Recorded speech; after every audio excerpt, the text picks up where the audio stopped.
শাকিব খানের তুফান সিনেমা বাংলাদেশে ব্যবসা করার পর এবার ভারতে মুক্তি দিতে চলেছেন রায়ান রাফি। এই বিষয়ে আপনারা অনেকেই শুনেছেন, কিন্তু ভারত সরকার কি বলতেছেন জানেন? শুনলে আপনারা রীতিমতো অবাক হয়ে যাবেন। ভারত সরকার নরেন্দ্র মোদী তিনি বলতেছেন এই সিনেমাটি আমাদের দেশে কোনোভাবেই মুক্তি পাবে না।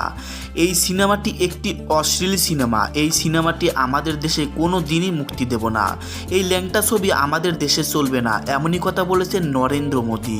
স্পষ্টভাবে নরেন্দ্র মোদী জানিয়ে দিয়েছেন এটা একটা ল্যাংটা ছবি, এটি অশ্লীল সিনেমা। এই সিনেমাটি আমি পার্সোনালভাবে দেখেছি। এই অশ্লীল সিনেমা আমাদের দেশে কোনো দিনই মুক্তি পাবে না।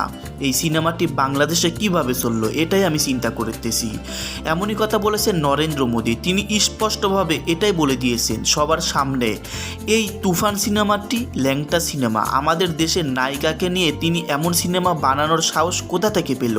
এই ল্যাংটা সিনেমা আমাদের দেশে মুক্তি দেওয়ার ঘোষণা কে দিয়েছে? এত বড় সাহস কার? এমনই কথা বলেছেন নরেন্দ্র মোদী।